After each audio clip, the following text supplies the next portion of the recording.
Okay. Enjoy. Thank you. Lang.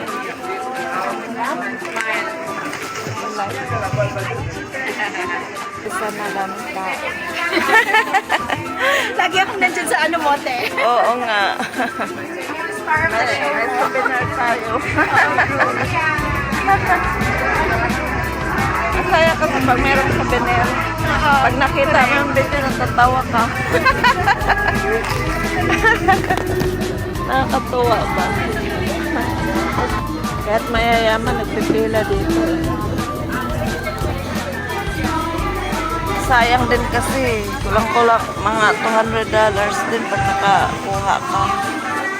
Kasi lahat kompleto, may sapatos, may mga damit, mga brand new din, no? Halo-halo.